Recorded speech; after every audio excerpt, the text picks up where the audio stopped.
Hello everyone, welcome back to my channel. So today is part 2 of MRP of psychiatry, that is the must remember point. So in the previous class we have studied the all important thing. In today's हम basically बहुत सारे theory and all discuss करने वाले हैं. सो start करते हैं with the session. जो first time आए उनको मैं बता दूं कि I have started the MRP series, that is the must remember point for नॉर्सेट exam. So psychiatry की एटलीस्ट आपको ये पॉइंट्स पता होना चाहिए फॉर नॉर्सेट एग्जाम के लिए, ठीक है ना. सो स्टार्ट करते हैं. First is the defence mechanism. So defence mechanism मतलब क्या होता है? It is a coping mechanism. Defence मतलब कि कोपिंग मैकेनिज्म. क्यों कोप करते हैं? To decrease the stress, to decrease the anxiety, है ना. सो एंग्जाइटी को रिड्यूस करने के लिए हम बहुत सारे कोपिंग मैकेनिज्म करते हैं in our day to day life में, जो हमें पता भी नहीं चलता कि हाँ हम ये डिफेंस मैकेनिज्म यूज करते हैं. सो आज आप पढ़ोगे तो आपको यू कैन रियलाइज कि yes we are using that all type of defence mechanism in our daily life, ठीक है ना. सो जो डिफेंस मैकेनिज्म है वो कुछ मैच्योर होते हैं, कुछ इमेच्योर होते हैं, कुछ न्यूरोटिक होते हैं, ठीक है ना. सो मैच्योर डिफेंस मैकेनिज्म का मतलब होता है कि हेल्दी वन, मतलब दैट इज द हेल्दी. जो अनकॉन्शियसली जो हम कोपिंग मैकेनिज्म यूज करते हैं to decrease our anxiety, that is the healthy one जो हमें करना चाहिए. सो मैच्योर में हमारा आता है सब्लिमेशन. सो सब्लिमेशन में क्या होता है? सब्लिमेशन में कि कुछ भी नेगेटिव जो इम्पल्स होता है, negative impulse is converted into the positive activity. मतलब क्या है? मतलब कि एक मैन है, उसको एंगर इश्यूज है, उसको बहुत गुस्सा आता है, तो वो क्या कर जाएगा? वो बॉक्सर बन जाएगा. सो जो नेगेटिव इम्पल्स था that is anger, he converted that anger into the positive activity, that is boxer में वो कन्वर्ट हो गया. सो that is the negative impulse को पॉजिटिव एक्टिविटी में कन्वर्ट करना, दैट इज सब्लिमेट कर देना, सब्लिमेशन हो जाना, ठीक है. एंटिसिपेशन. सो एंटिसिपेशन का मतलब होता है कि realistically planning for future discomfort. जैसे कि एग्जाम आने वाला है, आपका नॉर्सरी एग्जाम आने वाला है, तो आपको स्ट्रेस तो होगा ही होगा, है ना. बहुत ज्यादा स्ट्रेस हो रहा होगा, बहुत ज्यादा एंक्सियस हो रहे होंगे आप, तो आप क्या करोगे? पहले से ही प्लानिंग स्टार्ट कर दोगे. 4 महीने पहले करना चाहिए, आप 6 महीने पहले करना स्टार्ट कर दोगे. So that is the realistically planning for future discomfort, है ना. So that is the anticipate कर देना, एंटिसिपेट करना, ठीक है. That is anticipation. Altruism. So altruism में क्या होता है कि dealing with stress by helping the others. जैसे कि लेट्स सपोज कि आपके फैमिली मेंबर में किसी का डेथ हुआ है बिकॉज ऑफ द कैंसर, तो आप क्या करोगे कि आप कैंसर पेशेंट की हेल्प करना स्टार्ट कर दोगे. So that is the dealing with stress by helping other, that is altruism, ठीक है. Then suppression. सो सप्रेशन में क्या होता है? Conscious decision to postpone the thinking about the stress, है ना. Conscious decision to postpone the thinking about the stress. जैसे कि लेट्स सपोज कोई नर्स है, बहुत अपने घर में कोई मसला है, कोई प्रॉब्लम है, उसके लिए बहुत ज्यादा एंग्सियस है, उसको बहुत टेंशन हो रही है, बट वो वर्क पे जाती है, काम पे जाती है, हॉस्पिटल में जाती है, एंड वो पेशेंट की हेल्प वगैरह कर रही है, मतलब उसमें वो अपने आप को बिजी रख रही है ना, पोस्टपोनिंग कर रही है, ठीक है. That is conscious decision to postpone the thinking about the stress, that is suppression. So that is something very important mechanism like for our day to day life में. जैसे कि अभी हमें बहुत स्ट्रेस हो रहा होगा कि पता नहीं मेरा एग्जाम, लाइक हमें एक सेल्फ डाउट आता है ना कि पता नहीं इस बार भी मेरा एग्जाम क्लियर होगा या नहीं होगा. सो हम इसको सोचने में हम कभी कभी हाफ एन आवर 1 आवर हम सोचने लग जाते हैं.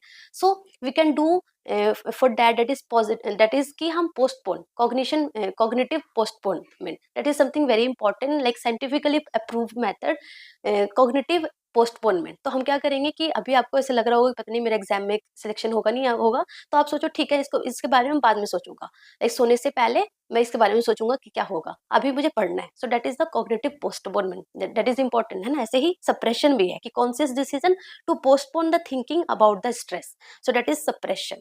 Coming to humour. So humour क्या है? That is the expressing uncomfortable feeling in the funny way. जैसे कि कोई कैंसर पेशेंट है, उसका एलोपेसिया हो गया, हेयर लॉस हो गया बिकॉज ऑफ द कीमोथेरेपी, तो उसका लाइक फनी वे में बोलेगा, है ना, फनी वे में उसका लाइक ह्यूमर बनाएगा. So that is the expressing uncomfortable feeling in a funny way. So that is the humour. And this all are the mature defence mechanism, the like kind of healthy defence mechanism, जो कि healthy है, करना चाहिए, use करना चाहिए, ठीक है. Then कुछ है हमारा न्यूरोटिक डिफेंस मैकेनिज्म. न्यूरोटिक क्या है? Neurotic is the less healthy than the mature, मतलब it is also very important but it is less healthy than the mature defence mechanism. So less healthy में क्या है? That is the repression. So repression and suppression both are the same thing. The only difference is कि suppression हम consciously कर रहे हैं, consciously हम कर रहे हैं, एंड रिप्रेशन जो है वो अनकॉन्शियस हो रहा है, अनकॉन्शियसली हो रहा है. जैसे कि लेट्स सपोज किसी का बचपन में रोड रोड ट्रैफिक एक्सीडेंट हुआ तो वो कॉन्शियसली धीरे धीरे उसके माइंड से वो निकल रहा है ना. So unconsciously blocking the painful thought from the awareness. So that is repression कर देना, रिप्रेस कर देना, जो भी थॉट है उसको रिप्रेस कर देना. So that is repression. And suppression जो हम कॉन्शियसली कर रहे हैं. So suppression and repression both are same. यहाँ से भी एमसीक्यू आता है, suppression and repression both are like almost same, but suppression जो है वो हम कॉन्शियसली कर रहे हैं एंड रिप्रेशन जो है वो अनकॉन्शियसली हो रहा है. ठीक है, so that is the important thing. Then coming to the displacement. So displacement सबको पता होगा, जो आपके वार्ड में अगर आप मतलब एज अ नर्सिंग ऑफिसर अगर अगर आपने काम किया होगा तो आपको पता होगा कि किसी हायर अथॉरिटीज को अगर डांट मिलती है तो वो क्या करते हैं, अपने लोअर वाले को डांट लगाते हैं, है ना. या फिर जैसे कि आपके पापा को बाहर डांट लगी तो आके आपको डांट लगाएंगे. So that is the displacement, है ना, डिस्प्लेस कर देना. So shifting the emotion from the real source to the safer target. आप सेफ हो गए ना, पापा को डांट पड़ी बॉस से, एंड आप तो आपको आप क्या कर सकते हो, तो आपको डांट लगा देंगे. या फिर आपके हॉस्पिटल में किसी हायर अथॉरिटी को डांट पड़ी है तो वो क्या करेंगे, आपको डांट लगा देंगे. आप लोअर पे हो तो आप सेफर जोन में हो, है ना, सेफर टारगेट हो आपके लिए. So that is the shifting the emotion from the real source to the safer target, that is the displacement, right. Then coming to the reaction formation. So reaction formation मतलब कि behaving the opposite, very important. Reaction formation मतलब कि let's suppose आपके सामने कोई इंसान है, आपको बहुत बुरा लगता है, बहुत बुरा लगता है, आप उसके पीठ पीछे बहुत सारी बातें बोलते हैं कि मुझे अच्छी नहीं लगता वगैरह वगैरह. एंड जब वो आपके सामने आता है आप एकदम उसके ऑपोजिट बिहेव करते हो कि मैम आप तो बहुत अच्छे हो, ऐसे वैसे फलाना ढिकाना, है ना. So that is the behaving opposite, है ना. डुअल फेस आप समझ सकते हो, dual faces. So that is the reaction formation, behaving opposite. ठीक है. देन कमिंग टू रेशनलाइजेशन और intellectualisation, both are kind of same. So इसमें हम क्या करेंगे, लॉजिकल एक्सक्यूजेस देंगे टू जस्टिफाई द बिहेवियर. जैसे कि कोई स्टूडेंट है, उसके मार्क्स कम आए हैं तो वो क्या बोलेगा कि पेपर हार्ड था, या फिर एग्जामिनर ने मेरा पेपर पहले टाइम से पहले ले लिया, या फिर मुझे टाइम कम मिला. सो लाइक दैट वो जस्टिफाई करेगा अपने बिहेवियर को by giving some logical answer, है ना. सो लॉजिकल एक्सक्यूजेस देगा. So that is the rationalisation और इंटेलेक्चुअलाइजेशन, है ना. उसके अलावा है आइसोलेशन. सो आइसोलेशन में क्या है, separating the emotion from the thought. तो कुछ भी लाइक पेनफुल थॉट कोई डिस्क्राइब कर रहा है ना, लाइक सपोज कोई है, कोई इंसान है, वो अपना कोई पेनफुल थॉट डिस्क्राइब कर रहा है बट कोई इमोशन नहीं दे रहा है, लाइक कोई पेनफुल सैड स्टोरी बता रहा है बट वो सैड नहीं हो रहा है ना. सो दैट इज आइसोलेट कर लिया अपने आप को. So isolation, separating the emotion from the thought. So that is isolation. Then undoing. Undoing में क्या है, trying to cancel out the unacceptable thought by opposite act.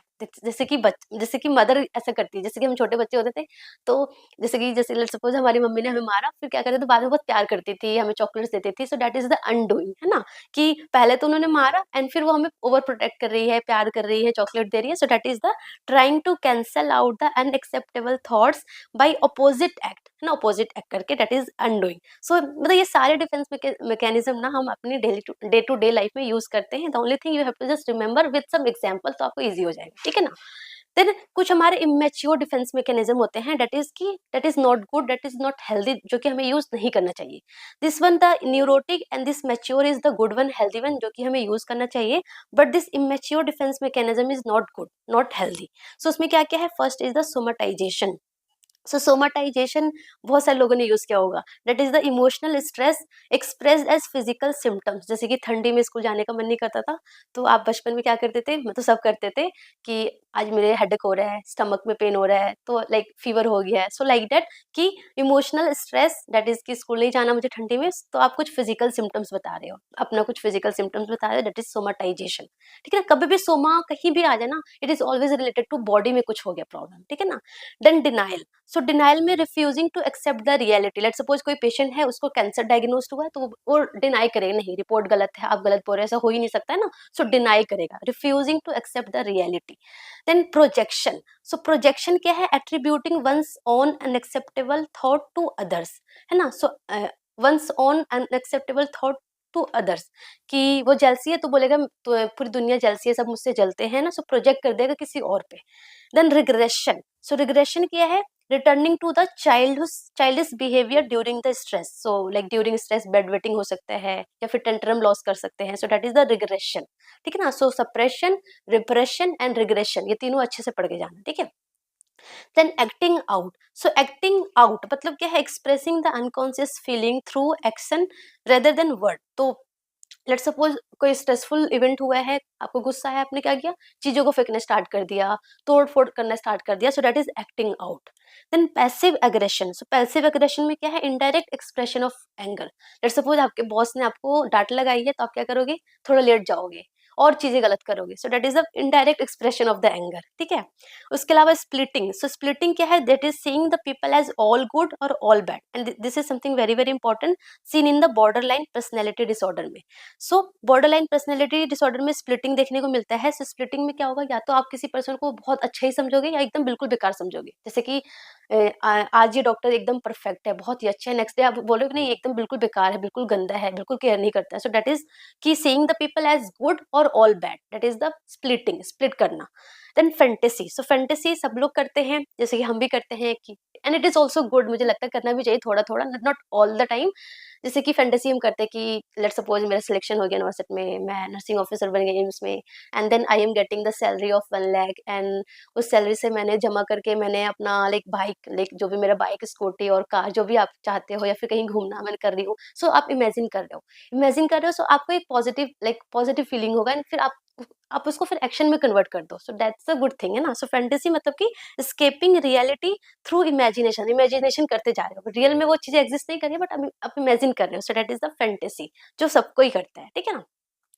थोड़े टाइम के लिए सही है, बहुत ज्यादा नहीं करना चाहिए, बट ठीक है ना। एंड जो भी करते हो, लाइक जो भी आप इमेजिन कर रहे हो, उसके लिए आपका एक्शन भी होना चाहिए, that is also important thing, ठीक है। Then coming to OCD, so OCD में ना ये कौन कौन से हमारे डिफेंस मैकेनिज्म देखने को मिलते हैं, that is displacement, undoing, reaction formation and isolation. So this all the defence mechanism mostly scene in the OCD patient, like उसको आप कैसे याद कर सकते हो, दूरी, दूरी, दूरी सीन इन ओसीडी। सो दूरी defence mechanism seen in the OCD patient, दूरी that is the displacement, undoing, R is the reaction formation and I is the isolation, ठीक है ना। So, ऐसे याद करोगे तो आपको याद हो जाएगा, ठीक है। Then coming to the Kubler Ross stages of grief, सबको पता है, ये हमने फंडामेंटल ऑफ नर्सिंग में भी पढ़ा था। Then the Kubler Ross, so the stages of grief that is given by the Kubler Ross. सो इसको आप दाबदा निमोनिक से याद कर सकते हो, दाबदा, दाबदा। सो ये बहुत सिंपल है, एंड आई थिंक आपने ये फंडामेंटल ऑफ नर्सिंग में भी पढ़ रखा होगा। सो लेट्स सपोज हम इसको एक एग्जांपल से पढ़ते हैं कि एक पेशेंट है, he is diagnosed as cancer. तो वो जो उसका ग्रीफ है, वो एक स्टेज फॉलो करेगा, स्टेजेस में फॉलो होगा। जैसे कि सबसे पहले वो क्या करेगा, डिनाई करेगा। डिनाई करेगा मतलब कि बोलेगा नहीं, रिपोर्ट गलत है, या डॉक्टर ही गलत बता रहा है, डॉक्टर पढ़ा लिखा नहीं है, उसको समझ नहीं आया। सो डिनाई करेगा सबसे पहले वो। देन वो क्या करेगा, एंगर करेगा। एंगर में मतलब कि ही इज लाइक कि वाई विथ मी, मेरे साथ ऐसा क्यों हुआ, मेरे को ही कैंसर क्यों हुआ। सो एंगर करेगा, गुस्सा करेगा। देन वो क्या करेगा, बार्गेनिंग करेगा। बार्गेनिंग करेगा, ठीक है कि हाँ मेरे को कैंसर डायग्नोज हुआ है, सो वो लाइक ऐसे गॉड से डीलिंग करेगा कि प्लीज मेरे को कैंसर क्योर कर दो, एंड मैं डेली प्रेयर करूंगा, फिर मैं डेली हेल्प करूंगा लोगों का। सो ऐसे काइंड ऑफ बार्गेनिंग करेगा, ठीक है ना। देन देन डिप्रेशन में जाएगा वो, मतलब कि उसके अंदर फीलिंग ऑफ होपलेसनेस, हेल्पलेसनेस आ जाएगा। So that is the depression. Then क्या करेगा, एक्सेप्टेंस आ जाएगा। एक्सेप्टेंस में मतलब कि वो एक्सेप्ट कर लेगा, देन वो ट्रीटमेंट के बारे में सोचेगा। So that is the acceptance. So denial, anger, bargaining, depression and then acceptance, that is the stages of grief according to the Kubler Ross. So DABDA आपको याद करना है। Coming to the two word that is the mourning. So mourning क्या होता है कि जो भी ग्रीफ होता है, दैट इज द कल्चरल और social expression of the grief, that is known as mourning. जैसे कि डेथ होती है तो कहीं पे व्हाइट कलर के पूरे क्लॉथ्स डालते हैं, ड्रेस करते हैं, कहीं पे ब्लैक डालते हैं। So that is the cultural और social expression of the grief. Then bereavement क्या होता है, bereavement is the period of grief and the mourning. So grief and mourning का जो पीरियड होता है, उस पूरे को हम ब्रीफमेंट बोलते हैं, ब्रीफमेंट, ठीक है ना। सो ये हमारा Kübler Ross stages of grief होता है, ब्रीफमेंट एंड द मॉर्निंग, ये आपको वर्ड याद होना चाहिए, ठीक है ना। Coming to one more thing, बहुत सिंपल है, that is the GAS. GAS क्या है, that is the general adaptation syndrome. So general adaptation syndrome में क्या है, it is the body's response to the stress. तो कभी भी अब अगर रिस्पॉन्स, कोई भी स्ट्रेस आता है, कोई भी स्ट्रेसफुल इवेंट होता है, तो हमारी बॉडी कैसे रिस्पॉन्स करती है, ठीक है ना। So that is the general adaptation syndrome. So according to general adaptation syndrome that is given by Hans Selye ने ये दिया था, GAS that is general adaptation syndrome. उनके अकॉर्डिंग क्या है, सबसे पहले एक अलार्म स्टेज होगा। Alarm stage that is the fight और फ्लाइट स्टेज। तो जैसे ही कोई स्ट्रेसफुल इवेंट हमारी बॉडी में हमारे पास आती है, तो हमारी बॉडी में जो है वो सिंपैथेटिक नर्वस सिस्टम एक्टिवेट हो जाएगा। तो like adrenaline, nor adrenaline release होंगे, तो क्या होगा, हार्ट रेट हमारा इंक्रीज हो जाएगा, रेस्पिरेटरी रेट इंक्रीज हो जाएगा, है ना, फाइट और फ्लाइट वाला रिस्पॉन्स हो जाएगा, ठीक है, प्यूपिल पूरा डायलेट हो जाएगी, so that is the alarm stage होगा।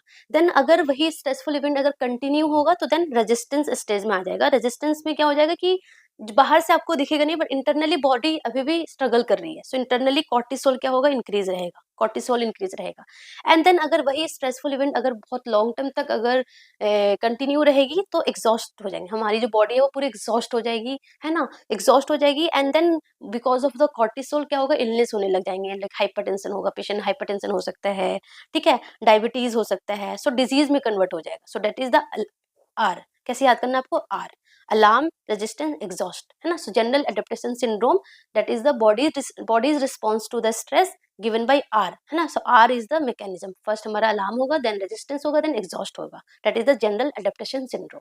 हमारी बॉडी कैसे अडेप्ट कर रही है in response to the stress, ठीक है। Then coming to the three theory हम पढ़ने वाले हैं, very important, that is the Freud psychosexual stages of the development. So that is given by the Sigmund Freud for psychosexual stages of development. So बच्चे में कैसे psychosexual develop होता है, so it is like कि जब जब baby born होता है, so सबसे पहले होता है oral stage.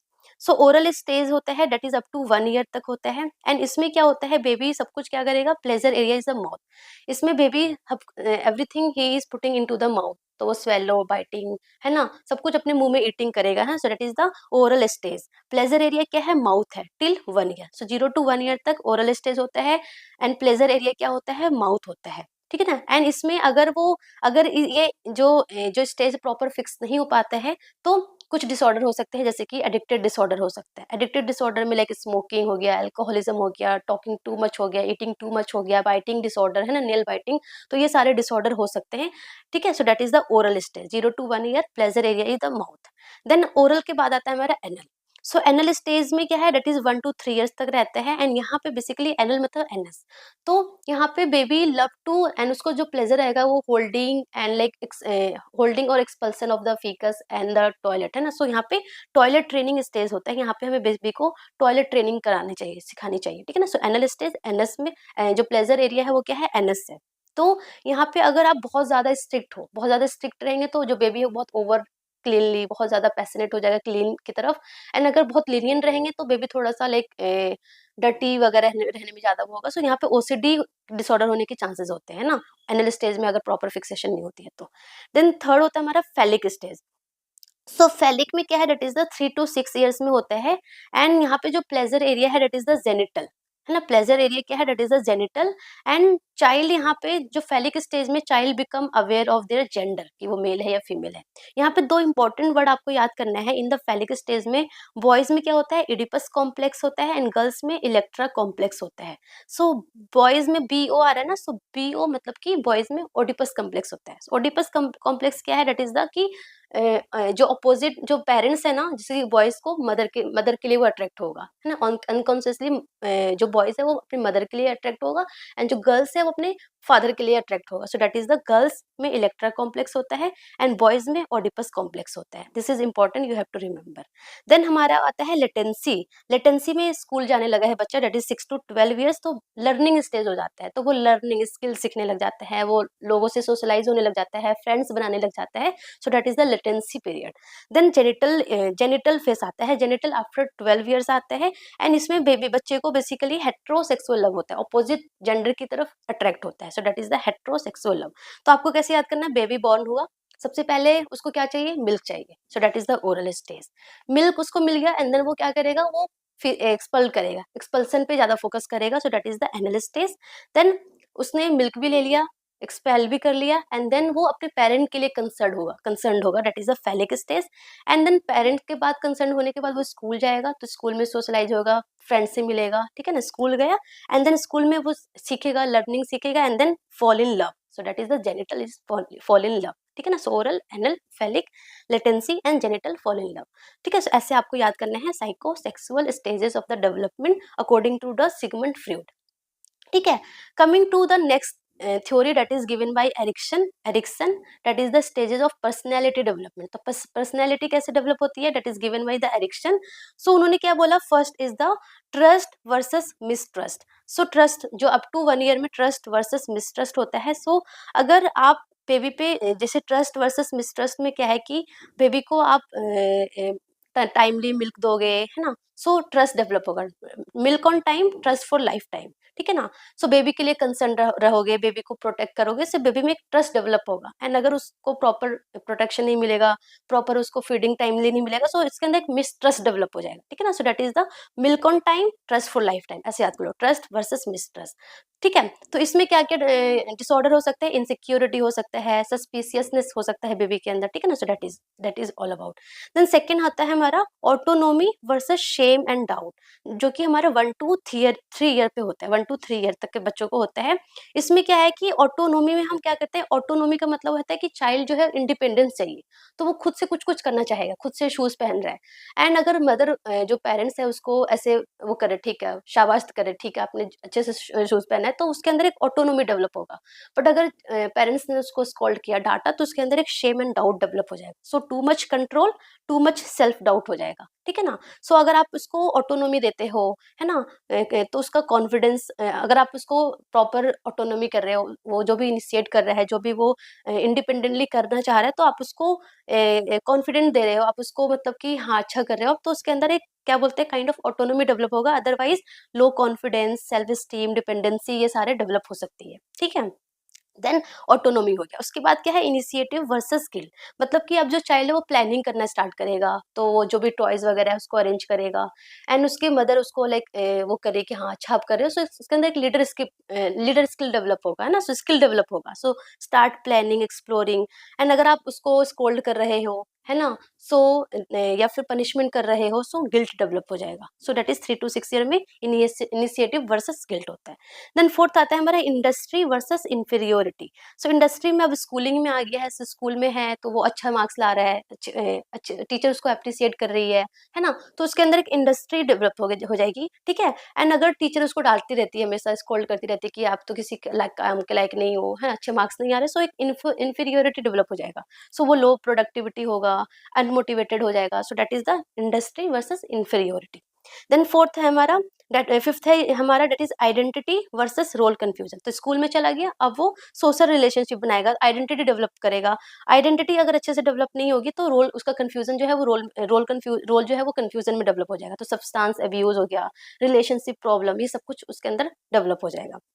Then intimacy versus isolation, ठीक है ना. सो आइडेंटिटी के बाद intimacy versus isolation. And then generativity versus stagnation, जो 40 to 65 ईयर्स एज में होगा, जिसमें वो लाइक कि फैमिली, करियर, सोसाइटी कंट्रीब्यूशन के बारे में सोचेगा, ठीक है ना. एंड इंटीग्रिटी वर्सेस डिस्पेयर, मतलब कि वो अब रिफ्लेक्ट करेगा अपनी लाइफ के बारे में कि मैं जो भी चाहता था वो अचीव कर पाया, नहीं कर पाया, है ना. So that is the integrity. Otherwise वो गिल्ट में, डिस्पेयर में चला जाएगा. सो आपको कैसे याद करना है, you have to remember like, first trust develop होगा, ठीक है ना. ट्रस्ट के बाद वो क्या करेगा, ट्राई करना स्टार्ट करेगा, है ना, खुद से कुछ इंडिपेंडेंटली करना चाहेगा वो बच्चा, तो ट्राई किया.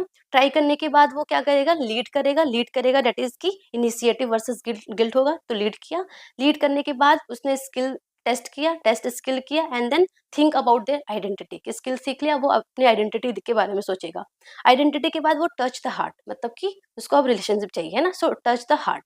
उसके बाद टीच नेक्स्ट जनरेशन, अब उसने सब कुछ खुद तो सीख लिया, अपना सब कुछ बना लिया, तो अपने नेक्स्ट जनरेशन को सिखाएगा. And then thank thank to life, अपने लाइफ को थैंक करेगा. सो ऐसे इस तरीके से याद करोगे तो आपको ये सारे याद हो जाएंगे. Trust versus mistrust, autonomy versus shame and doubt, initiative versus guilt, industry versus inferiority, identity versus role confusion, intimacy versus isolation, generativity versus stagnation, and then integrity versus despair. And उसकी जो एज वो याद करना है आपको, ठीक है ना. देन इससे भी ज्यादा इंपॉर्टेंट है ये वाला, दैट इज द पियाजे कॉग्निटिव डेवलपमेंट थ्योरी. तो सबसे पहले हमने साइकोसेक्सुअल पढ़ा था, देन पर्सनैलिटी डेवलपमेंट पढ़ा, एंड देन हमारा है last, that is the cognitive development theory. So cognitive development theory किसने दिया था, जीन पियाजे ने दिया था. जीन पियाजे have given this cognitive development theory. So उन्होंने बोला कि बच्चे में जो कॉग्निशन है वो कैसे डेवलप होता है ना। सो फर्स्ट होता है सेंसोरी मोटर स्टेजेस। इसमें जो बच्चा है वो कैसे लर्न करता है, through the senses. Sensory motor मतलब कि through senses and through movement जो है बेबी लर्न करता है। तो थ्रू टच हो गया, मूवमेंट हो गया, तो उससे बेबी लर्न करता है। एंड यहाँ पे बेसिकली द इम्पोर्टेंट थिंग कि बेबी में क्या होता है, ऑब्जेक्ट परमानेंस होता है। ऑब्जेक्ट परमानेंस होता है मतलब कि अगर लेट सपोज कोई टॉयज है, वो टॉयज है, अगर आप उसको रिमूव कर दोगे तो बेबी को लगेगा अभी भी वो टॉयज एग्जिस्ट कर रहा है ना। So that is the object permanence आता है ना। So sensory motor stage that is 0 to 2 years होता है, जिसमें baby learn through their senses and through their movement, and इसमें ऑब्जेक्ट परमानेंस आता है। इंपॉर्टेंट कैरेक्टरिस्टिक्स फाइंडिंग ये याद करना आपको। देन दूसरा स्टेज है प्री ऑपरेशनल स्टेजेस। सो प्री ऑपरेशनल स्टेजेस जो है वो 2 to 7 year में होता है। इसमें जो बेबी कैसे लर्न करता है, through language and imagination. Through language and imagination से बेबी लर्न करता है। एंड बेबी यहाँ पे कैसा होता है, ईगोसेंट्रिक होता है और मैजिकल थिंकिंग होता है। मतलब कि ईगोसेंट्रिक होता है, वो उससे लगता है जो मैं सोच रहा हूँ, जो मैं जैसा सोचता हूँ वैसे पूरी दुनिया सोचती है। सो दैट इज ईगोसेंट्रिक होता है और मैजिकल थिंकिंग होता है। आपने देखा होगा 2 से 7 साल के जो बच्चे बहुत मैजिकल बातें करेंगे, मैं चांद पे चला जाऊंगा, सूरज को लेके आ जाऊंगा, तो एलियन के साथ जाऊंगा, एलियंस मेरे एलियंस वाले गेम खेलूंगा, सब कुछ ऐसे मैजिकल मैजिकल बातें करते हैं ना। सो ईगोसेंट्रिक होते हैं और मैजिकल थिंकिंग होते हैं। देन थर्ड हमारा होता है कॉन्क्रीट ऑपरेशनल। सो कॉन्क्रीट मतलब कि क्या है कि यहाँ पे जो बच्चा है वो अब लॉजिकल सोचने लग जाएगा। पहले इतना ज्यादा ईगोसेंट्रिक था, मैजिकल थिंकिंग था, वो लॉजिकल थिंकिंग पे आ जाएगा। बट वो जो लॉजिकल थिंकिंग है ना, डेट इज ओनली कि can think clearly about the real thing. जो रियल चीजें हैं उसके बारे में ही सोच पाएगा, ज्यादा हाइपोथेटिकल, ज्यादा फिलोसॉफी के बारे में समझ नहीं पाएगा। जस्ट नंबर हो गया, है ना। जैसे कि यहाँ पे क्या था कि कंजर्वेशन। प्री ऑपरेशनल में अगर आप 2 ग्लास दोगे, एक लॉन्ग एंड एक वाइडर है, दोनों में पानी इक्वल है, तो प्री ऑपरेशनल स्टेज में बच्चे को क्या लगेगा, जो लॉन्ग ग्लास है उसमें पानी ज्यादा है एंड जो लाइक वाइडर ग्लास है उसमें पानी कम है। बल्कि दोनों में इक्वल है, बट वो ये चीजें समझ नहीं पाएगा। बट इन कॉन्क्रीट ऑपरेशनल में ये चीजें वो समझ जाएगा कि हाँ दोनों में जो वाटर है वो इक्वल है। ठीक है ना। 5 + 3 8 होता है, ये समझ जाएगा। उसको नंबर, कॉज, इफेक्ट, कंजर्वेशन, ये सारी चीजें उसको समझ में आने लग जाएगी इन कॉन्क्रीट ऑपरेशनल में, है ना। So can think clearly, C for concrete, C for clearly वो थिंक करेगा, बट ओनली रियल थिंग के बारे में समझ में आएगा उसको। हाइपोथेटिकल सिचुएशन, प्रॉब्लम कैसे सॉल्व करना, वो सारी चीजें समझ नहीं आएगी उसको। ठीक है। देन आता है हमारा फॉर्मल ऑपरेशनल। सो फॉर्मल ऑपरेशनल जो है वो आफ्टर 12 ईयर या आफ्टर 11 ईयर के बाद डेवलप होता है। इसमें बेसिकली बच्चे में एब्स्ट्रैक्ट थिंकिंग जो है ना वो तब आती है। सो एब्स्ट्रैक्ट थिंकिंग कब आती है, इन फॉर्मल ऑपरेशन या फिर आफ्टर 11, आफ्टर 12 ईयर्स के बाद में आता है। यहाँ पे बच्चा जो है वो फ्यूचरिस्टिक्स हो जाएगा, करियर प्लानिंग करेगा, philosophy, fantasy, problem solving, hypothetical situation, है ना, वो सब कुछ सॉल्व करने लग जाएगा। मोरल इश्यूज के बारे में समझ में आ जाएगा, क्या राइट है क्या रॉन्ग है, वो सारी चीजें उसको पता चल जाएगी। So that is the formal operational, है ना। This is very important and very simple. Sensory motor, then हमारा प्री ऑपरेशनल आ जाएगा, then concrete, then formal operational. ठीक है ना। सो ये था हमारा cognitive development theory. So for today's that's enough, and जितनी भी बोरिंग चीजें थी ना वो कंप्लीट हो गई है। फ्रॉम द नेक्स्ट वीडियो हमारे जितने भी डिसऑर्डर्स है ना, ओसीडी, स्किज़ोफ्रेनिया, एंग्जाइटी, वो सारे हम कंप्लीट करेंगे। ठीक है ना। So that's all about today. Thank you so much, all the best. लगे रहो, जमे रहो, पढ़ते रहो।